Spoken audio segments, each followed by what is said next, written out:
Jofre é um dos nossos estandartes do NAFAGE, é da linhagem, como o Galvão falou, representa o amado Jofre. Então, por favor, querido, seja bem-vindo, compartilhe a sua tela. Eu que vou apresentar as questões? Sim, apresente. Ok. Primeiramente, cumprimentar o professor Barbucci aí pela aula brilhante. Como o Décio falou, ele consegue trazer algo que é extremamente distante e fisiopatológico para algo para o nosso entendimento. Então, parabéns. Mas, ô Jofre, rapidinho, ele ainda vai ter que soltar os segredos no final. De cada coisa, como ele manuseia os neurotransmissores, que só ele sabe fazer. 5 minutos no final, para quem ficar até o final, vai pegar todo o macete, não da ciência, mas a prática do Barbucci. Aí sim, hein? Hoje ele não sai. Como é que é? Aquilo que os livros não trazem. Aquele que os livros não trazem. Como eu faço, né? Exatamente. Aqui. Ok. Vamos começar aqui o compartilhamento. A nossa intenção na apresentação dessas questões foi trazer mais questões de ordem prática do consultório, realmente, que a parte de fisiopatologia, de entendimento das cepas em si, o professor Barbucci colocou muito bem. Então, aqui são situações que nós nos deparamos com frequência no consultório e suscitar a discussão mesmo de como os colegas gostariam de agir nessa ocasião. Então, vamos lá. Desculpe. Primeira questão. Paciente de 30 anos, masculino, procura consultório do gastroenterologista com sintomas de bloating iniciados após o uso recente de antibiótico para o tratamento de pneumonia. A melhor conduta a ser tomada nesse momento seria: letra A, início imediato de probióticos. Letra B, aguardar por 2 semanas para observar se ocorre remissão espontânea do quadro clínico. Letra C, solicitar teste respiratório para pesquisa de supercrescimento bacteriano. E letra D, todas estão corretas. Podemos votar. Jofre, pode comentar, querido. O professor Décio abordou isso aí numa questão dele, o professor Barbucci colocou. A gente sabe que o uso de antibióticos, eles causam, sim, uma alteração na nossa microbiota. Agora, se essa alteração ela vai caminhar para um supercrescimento bacteriano, se vai ocorrer uma desbiose com aumento de um tipo de cepa ou de outro, qual sintoma que vai desencadear, eu acho que isso está muito relacionado com questões individuais do paciente, tipo com a dieta, com o tempo de trânsito orofecal, com como estava a flora antes. Então, eu acho que mesmo pacientes diferentes que usam o mesmo antibiótico, eles vão ter repercussões diferentes e muitas vezes o tratamento vai ser diferente. Então, eu acho que isso deve ser individualizado e gostaria de ouvir aí, primeiro, o que os colegas votaram e a opinião do professor Barbucci. Letra A, 40%, tá? Letra D, 36%. As principais. Ok. Professor Barbucci, por favor. Bom, o que eu acho, né? Primeiro que se o paciente usou antibiótico para tratar uma pneumonia, com certeza ele vai causar algum tipo de distúrbio na microbiota e, consequentemente, a primeira coisa que vai acontecer é uma diminuição importante no número de micro-organismos no intestino. Então, eu acho que, por exemplo, solicitar o teste respiratório para pesquisa de supercrescimento é uma coisa que eu não faria, já que, primeiro, que esse paciente tomou antibiótico recentemente, né? Então, isso é uma coisa que a gente deve ter em mente quando a gente vai pesquisar supercrescimento, o paciente está, no mínimo, há 30 dias, pelo menos, sem tomar qualquer antibiótico, né? E a gente esperaria até que um paciente com supercrescimento melhorasse com antibiótico. E, normalmente, os antibióticos usados para pneumonia são antibióticos até de largo espectro, usualmente, né? Isso quando não se usa mais de um. Então, eu teria essa consideração. O uso imediato de probióticos ou não vai depender do grau de desconforto que o paciente apresenta, na minha opinião. É um paciente muito desconfortável, que precisa que nos procura com um grande grau de insatisfação com esse bloating, esse desconforto pós-uso do antibiótico. Acho que vale a pena associar um probiótico, eventualmente até algum outro fármaco junto, com o intuito de controlar o bloating, de controlar o desconforto. Eventualmente, também orientar uma dieta, talvez menos fermentativa, para que a gente possa controlar melhor os sintomas. Como o Viebig falou, recomendar, né, comer devagar, não falar enquanto come, né, também é uma coisa extremamente interessante na condição desses pacientes.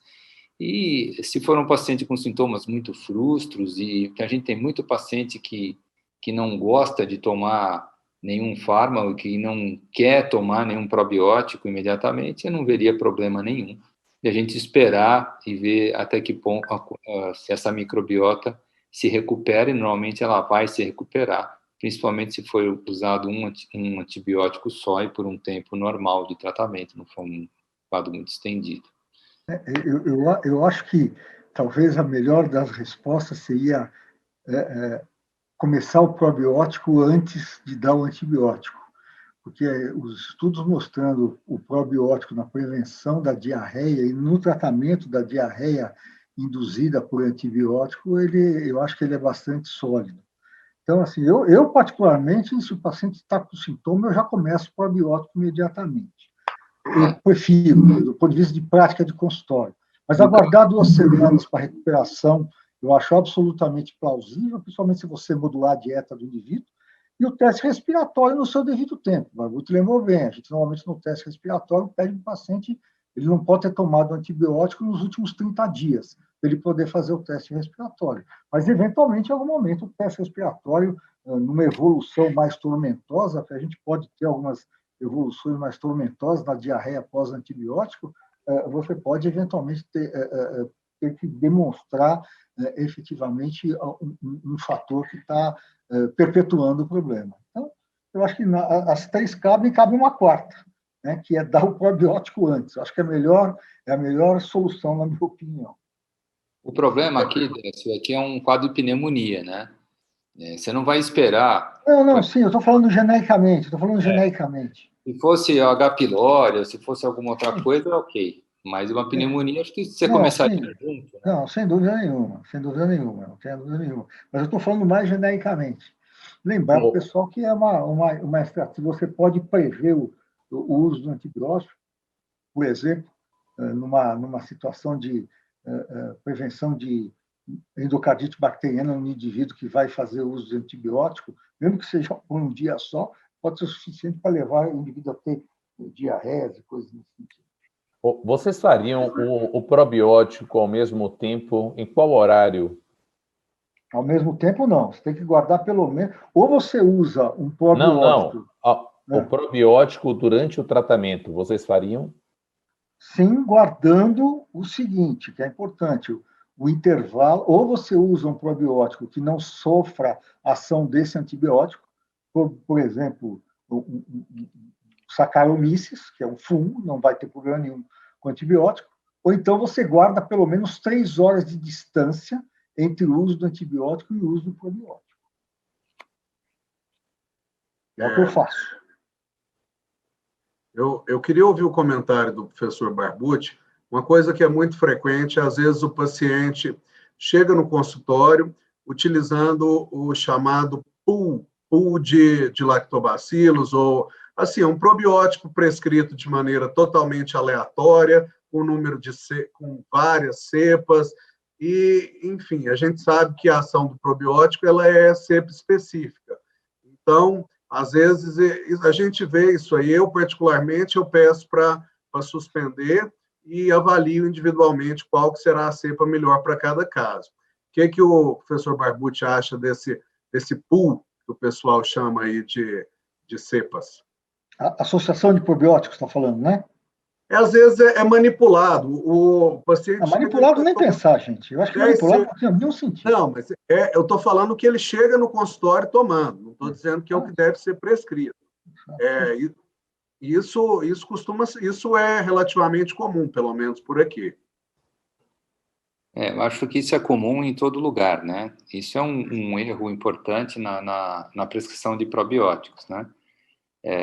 Passa primeiro da gente entender que probióticos são micro-organismos vivos que, quando consumidos em quantidades adequadas, fazem bem para a gente.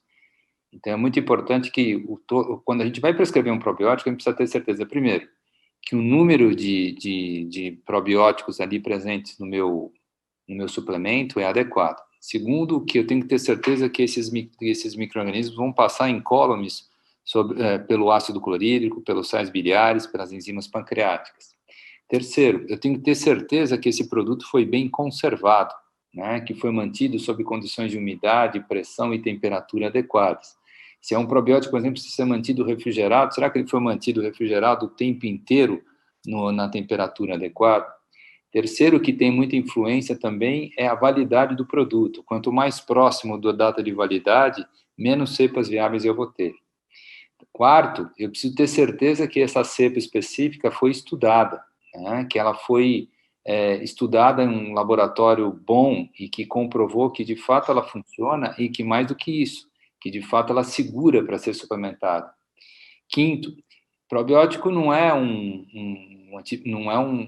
fármaco, né? São organismos vivos, e esses organismos eles podem competir por nutrientes, eles podem competir por receptores, eles podem produzir substâncias como colicinas, bacteriocinas, né? Os próprios ácidos graxos de cadeia curta, uma vez através da fermentação de probióticos, podem interferir na vitalidade, né? na viabilidade da cepa dada em conjunto. Então, cepas dadas em conjunto, na verdade, precisam sempre ser estudadas em conjunto para que a gente possa confirmar que, de fato, essa associação é uma associação boa, né? Outra coisa é que, quando a gente tem uma cepa probiótica específica, eu preciso ter certeza que a multiplicação dessa cepa foi muito bem acompanhada, né? Quando a gente tem um probiótico, por melhor que ele seja, por mais promissor que ele seja, esse probiótico precisa passar uma etapa final do seu desenvolvimento, que é a distribuição dessa cepa no mercado. E para se distribuir essa cepa no mercado, essa cepa precisa ser multiplicada trilhões, 4 trilhões de vezes.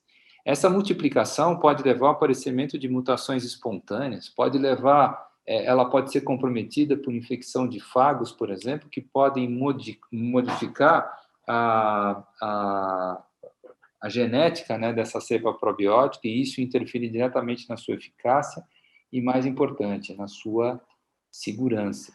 A mesma coisa acontece quando eu dou um simbiótico, né? Eu vou associar um prebiótico ao meu probiótico e eu tenho um efeito melhorado desse probiótico. Isso não é verdade. Para cada probiótico, existe um prebiótico ideal. Existe uma coisa chamada índice prebiótico, que pode ser calculada para cada um dos probióticos, tanto in vitro quanto in vivo. Se eu dou um prebiótico errado, junto com um probiótico X, esse prebiótico pode ser utilizado por uma cepa outra na luz intestinal do meu paciente, e essa cepa pode acabar com a vitalidade do meu probiótico. Então, novamente, simbióticos precisam ser estudados como tal. Eu preciso ter certeza qual é a melhor combinação pré e probiótico para que a gente possa utilizar. Então, e outra coisa é a cepa, que você mencionou muito bem, né? Não basta saber o gênero e espécie, eu preciso saber qual é a cepa, qual é a RG, qual é o social security do meu bichinho que eu estou dando para o meu paciente. E todos esses fatores envolvidos fazem com que a manipulação de probióticos seja uma coisa realmente não desejada, né? Eu não digo que é um absurdo, mas é uma coisa que deve ser evitada, porque a gente perde o controle, a gente perde a certeza de todos esses fatores importantes que eu acabei de mencionar. O que o Barbucci falou são as características do probiótico ideal. Então, é para ver que realmente é muito complexo. A manufatura do probiótico, desde o seu começo até efetivamente a sua embalagem final, é uma coisa extremamente complexa, de alta, assim, é um processo industrializado muito diferenciado, que precisa realmente tomar muito cuidado com aquilo que você está prescrevendo, principalmente na manipulação. E a única coisa que faltou conversar é saber se essa cepa ela adere efetivamente lá no colo, direitinho na superfície, porque o probiótico ele vai funcionar enquanto você estiver dando, ele não coloniza, né? Então, isso é importante, se ele consegue aderir, porque muitas vezes você tem cepas que você dá para o indivíduo, ela passa direto, inclusive vai embora, mesmo para o intestino, não adere e para exercer seu efeito biológico. Então, o que o Barbucci colocou é absolutamente pertinente.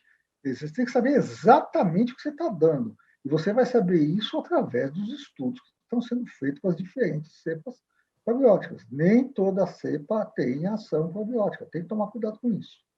Vamos lá, Jofre. A próxima, meu irmão.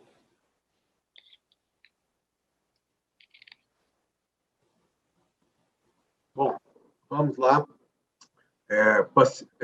Eu até gostaria de ter colocado aqui esse diagnóstico entre aspas, mas não considerem que ele está entre aspas.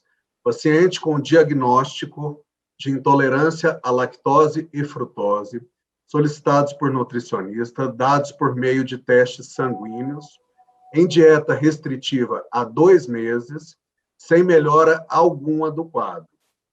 Qual sua conduta imediata? Letra A, restringir ainda mais a dieta. Letra B, tratar empiricamente com moduladores de dor visceral. Letra C, encaminhar ao psiquiatra. Letra D, solicitar teste respiratório de hidrogênio expirado para pesquisa de supercrescimento bacteriano e, dependendo do resultado, solicitar teste para intolerância alimentar.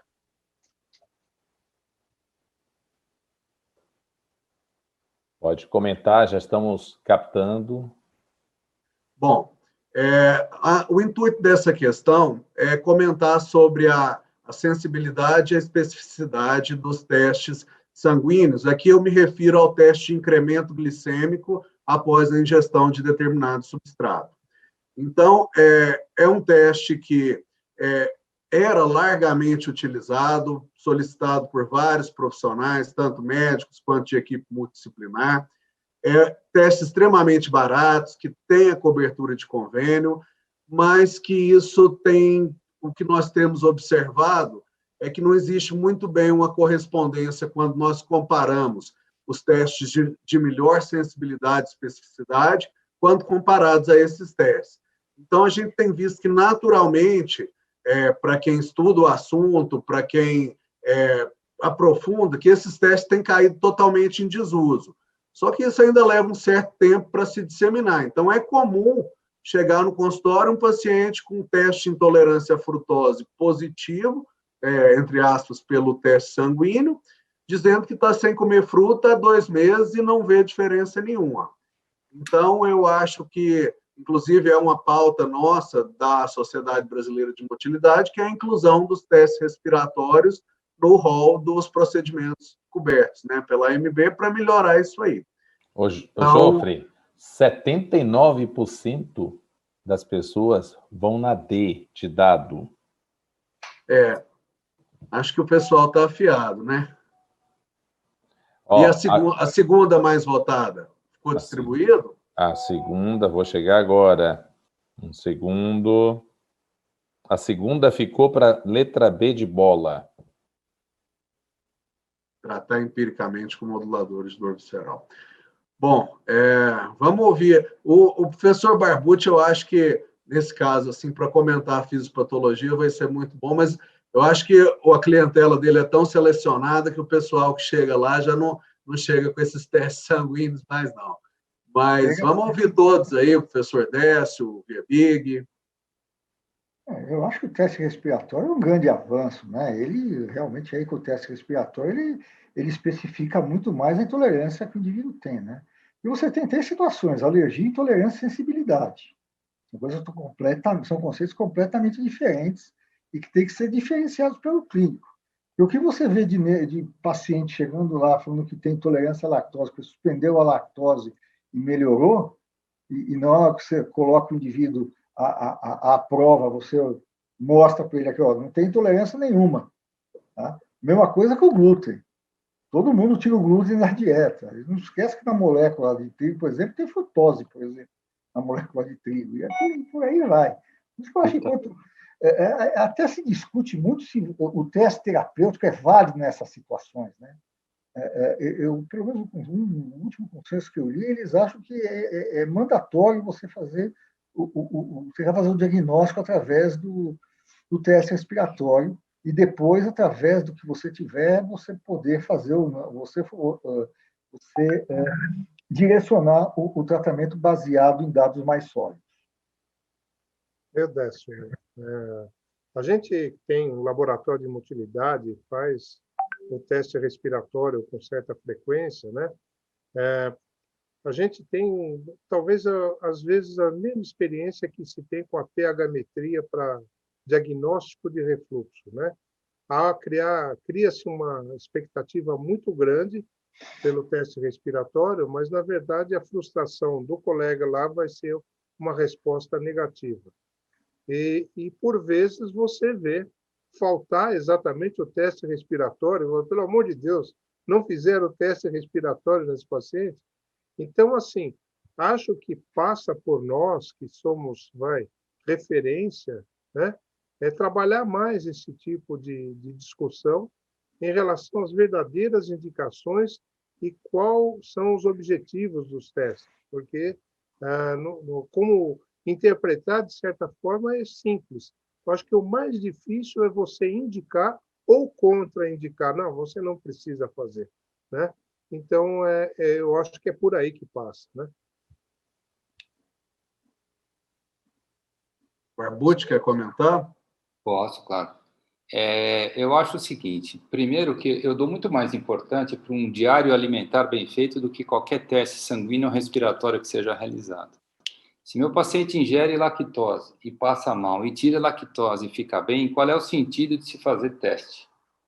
Você está entendendo? Então, do mesmo jeito, o oposto é verdadeiro, né? O teste de tolerância à lactose, ele pode vir alterado e o paciente ter sintomas, não ter sintomas na sua prática, no seu dia a dia, seja porque ingere pouca lactose, seja porque ingere lactose junto com a alimentação, seja porque no decorrer do tempo a sua microbiota se adapta a essa lactose e, portanto, passa a ser menos intolerante, seja porque esse paciente apresenta uma sensibilidade visceral diferente no decorrer da sua vida, e quanto mais sensível visceralmente, mais intolerante ele vai ser a determinados alimentos ou determinados suplementos. Então, isso varia muito. Hoje a gente tem a parte de intolerância à caseína A1, né, que a gente sabe que também pode interferir diretamente na intolerância à lactose. Então, uma série de fatores que estão envolvidos na condução dos pacientes com suspeita de intolerância ou mais ainda, de maneira mais ampla, como o Décio falou, paciente com reação adversa a qualquer alimento. Além disso, eu concordo com quem respondeu D mesmo, porque a base de tudo é o supercrescimento. O indivíduo com supercrescimento, ele vai ter intolerância a quase tudo, principalmente frutose, em que a gente sabe é um açúcar mais absorvido mais proximalmente junto com a glicose, né? Então, é muito comum o teste de frutose respiratório vir alterado porque já existe um supercrescimento bacteriano associado. A mesma coisa acontece com o teste respiratório da lactose. Se a gente trata esses pacientes com antibiótico, esse teste se normaliza na sequência. E outra coisa, como o Verbig falou, os testes respiratórios eles não são 100% específicos nem 100% sensíveis, muito pelo contrário, existe uma série de fatores envolvidos, né? Quanto tempo de estudo, de quanto em quanto se coleta, qual é o tempo de trânsito intestinal desse paciente, se é acelerado, se é retardado, se existe alguma alteração anatômica, se não existe, se existe supersensimento, se não existe, se existe sensibilidade visceral, se não existe, quais são os medicamentos utilizados em conjunto. Quer dizer, uma série de fatores interferem também no resultado dos testes. Da frutose, então, nem pensar. É muito confusa, né, a literatura a respeito da intolerância à frutose, qual é a dose de frutose que se usa, também existe, apesar de existirem vários consensos, muitos autores eles desconversam e apontam que não concordam com os resultados desses consensos. Então, é muito complexa essa história de teste respiratório. Eu acho que eu dou muito mais importância, repito, ao diário alimentar do que a qualquer teste sanguíneo ou respiratório para intolerância alimentar. Meninos, ô Jofre, Diminua só com o compartilhamento aqui. Vamos fazer um bate-bola agora com a plateia aqui, rapidinho. Nós estamos com muito avançado, muita coisa a gente já respondeu, né, Carlinha? Mas só veja o que você tem aí de pérola para poder trazer para os meninos. Boa noite a todos, parabéns, eu acho que o debate está sendo excelente, altíssimo nível, como sempre, professor Barbucci, professor Décio, enfim. Cada vez mais eu acho que a gente caminha para o que a gente fala slow medicine, a medicina individualizada, aquela medicina com o olhar voltado para cada um dos pacientes, né? E para tentar entender, eu acho que o diário alimentar vem a calhar exatamente nessa ideia de ver o paciente de forma individualizada, e entender melhor a rotina e a vida desse paciente de forma individualizada. A gente tem duas perguntas que eu acho que são bem específicas. A Adélia pergunta quando usar o antihistamínico na síndrome do intestino irritável. Ela fala especificamente sobre a ebastina, e se tem a experiência da ebastina no tratamento de dor abdominal e gases nos pacientes com intolerância a glúten não celíacos, já que esses pacientes apresentam alteração de distribuição dos mastócitos na biópsia intestinal. Essa é uma pergunta mais específica. Não sei, tem experiência? Barbucci, eu acho que tem experiência boa. Tem todo sentido usar qualquer antihistamínico no tratamento de dor abdominal sem silato, né? Os pediatras já sabem disso há muito mais tempo, né? Já utilizavam antihistamínicos para tratar dor abdominal em crianças muito antes da gente.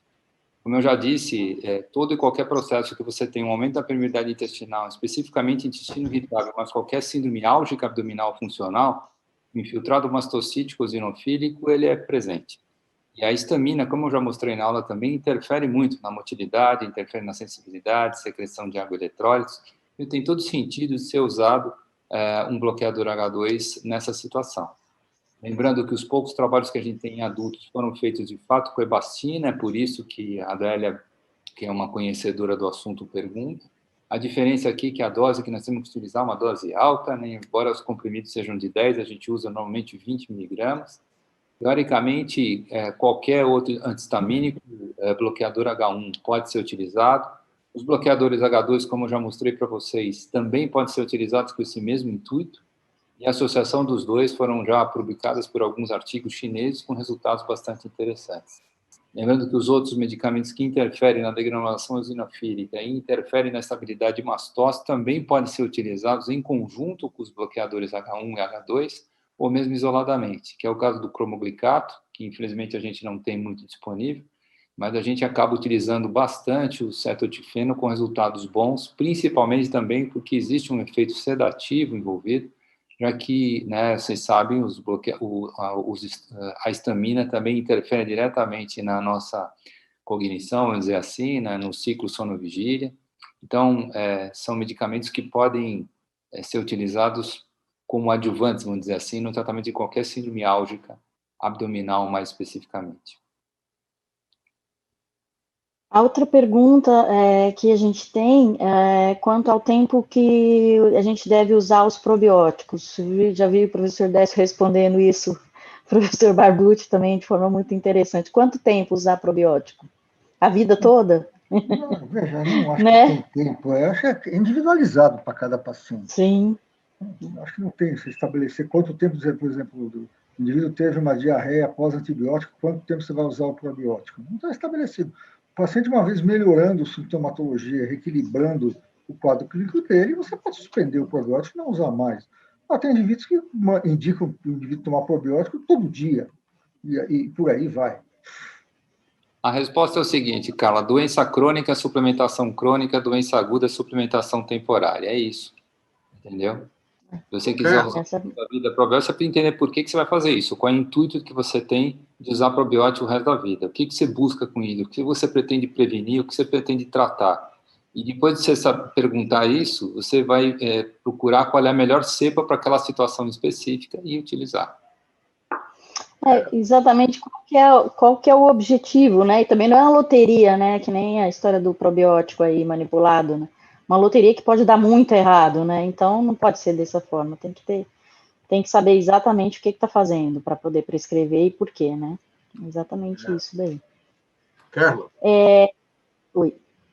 Queria aproveitar só fazer uma pergunta para o professor Barbucci aí com relação à manutenção a longo prazo. Do ponto de vista assim, de evidência científica do benefício dos alimentos fermentados, tipo kefir, kombucha, coalhada, como nessa manutenção probiótica. Existe alguma evidência desses benefícios? Então, teoricamente, para você dizer que alguma coisa é probiótica, que alguma bactéria ou fungo é probiótico, você precisa mostrar que a suplementação com aquela cepa específica traz algum benefício para a gente, né? Então, embora o kombucha, o kefir sejam substâncias que tenham potencial probiótico, né, você precisa comprovar que aquele kefir, com aquele kombucha, com aquela coalhada, tem de fato um efeito probiótico, né? A gente sabe que muitos deles podem trazer benefício, tá? Especificamente, por exemplo, o que a gente vê mais é o kefir, que é uma associação de bactéria com fungo. Como eu já mostrei para vocês, o efeito do probiótico ou da combinação de probióticos, ela é sempre específica, né? Qual é a cepa da bactéria, do fungo que você tem no seu kefir na sua casa? Será que é o mesmo que eu tenho na minha casa? O seu kefir é com leite, o meu é com água? Será que é a mesma coisa? Muito provavelmente não é. Então, mas eu não sou contra a suplementação de alimentos fermentados, não. Eu acho que isso deve ser estimulado. Lembrando que o nosso grande iniciador dessa história de probióticos foi Elie Metchnikoff, né? Que publicou um artigo no New York Times justamente sobre o uso de iogurte por camponeses búlgaros, né? Ele não tinha ideia qual eram as cepas, mas ele sabia que tinham 2 bactérias lá que fermentava esse leite. Então, talvez para esses búlgaros isso fizesse bem, talvez para mim não faça. Quer dizer, a gente precisa normatizar um pouco mais esse tipo de coisa, entendeu? Mas eu não sou contra, não. Acho interessante se tentar e, se for benéfico, continuar suplementando, por que não? Eu acho que é isso mesmo. Carla? Então, não, na verdade, Fábio, assim, as outras perguntas que nós temos, na verdade, foram praticamente respondidas ao longo de todo o nosso circuito, porque, na verdade, são a questão de realmente definir o que é eubiose e o que é desbiose, para a gente, a partir daí, propor um tratamento para esse paciente, e a questão de como escolher a melhor via para iniciar o tratamento, né, na dispepsia funcional e na síndrome do intestino irritável. Exatamente o que a gente falou o professor falou ao longo de toda a aula e do debate, foi falado a questão de individualizar, de observar detalhes, como, por exemplo, constipação ou diarreia, se existe depressão, se existe um distúrbio psiquiátrico efetivamente preponderante, enfim, uma série de detalhes de cada paciente que acho que vão definir da onde a gente vai partir especificamente para aquele paciente, né? Mas eu acho que esse é o comentário que aí a gente pode partir para os comentários finais, para as mensagens finais dos professores. O que você acha? Eu acho o seguinte, a gente usa o termo desbiose como um termo genérico que está sendo colocado. Mas, na realidade, para você definir exatamente o que está acontecendo, você teria que mapear. E isso não é simples de fazer, custa caro e assim por diante, para você poder direcionar o tratamento. Aí vem o segundo problema. Qual cepa é a mais adequada para aquela situação? Nós estamos ainda em curva de aprendizado. Nós estamos vendo, analisando, e cada dia aparece uma nova cepa. Então, essas respostas são difíceis. Por isso que a gente trabalha muito genericamente. Usa a cepa isoladamente ou usa uma combinação? Que é melhor, efetivamente? Então, nós temos um monte de depende aqui, depende ali, e assim por diante. Mas essas respostas não vão acontecer. As respostas para a gente ter uma medicina individualizada, como você falou, de acordo com a patologia, qual que é o melhor tratamento naquela situação, essa resposta ainda vai demorar bastante. Então, por enquanto, nós vamos tratar baseado no que os trabalhos mostram, genericamente, que você dando, por exemplo, uma combinação de lactobacilo com bifidobactéria melhora em determinadas situações. Aí, peraí, o lactobacilo tem um monte deles, bifidobactéria tem outro. Qual que é a melhor combinação? E assim por diante. Então, são perguntas que nós não temos, são questões para qual essas respostas definitivas, vamos assim dizer, vão demorar. Então, até então, nós vamos utilizando, baseado nos trabalhos científicos, que vem mostrando para a gente algumas situações na qual funciona melhor determinada cepa e assim por diante. É assim que eu vejo. Então, ainda o cenário, a fotografia é uma paisagem gigantesca. Perfeito. O adiantar da hora tá pegando. Barbucci, você vai escapar de novo hoje das pérolas. Meu Deus. Pelo menos solte uma, Barbucci. Qual uma pérola? Vamos lá para dispepsia. Qual a sua pérola para dispepsia? Eu sei que tem lá um pouquinho de melatonina, um pouquinho de buspirona, um pouquinho, às vezes, do nosso açafrão, aqui conhecido no Nordeste. Cúrcuma. A cúrcuma para todo o Brasil. Eu sei, eu conheço a sua prescrição muito, aprendi muito com você. Pô, você já falou tudo, eu não preciso falar nada. Ó, Barbucci, eu vou fazer uma próxima vez, você não vai dar aula. Você só vai falar Fábio, sabe o que você está esquecendo nessa equação? Uma coisa básica. É a relação médico-paciente. É isso que eu ia chegar aqui agora, professor. Nada melhor. Eu acho que não existe modulação. A gente chegou ao final um pouco falando sobre o eixo cérebro-intestinal do que a relação médico-paciente. É sua postura frente ao seu paciente, sua empatia, o seu carisma, e é o que vocês têm de mais. Eu gostaria muito de agradecer a todos vocês.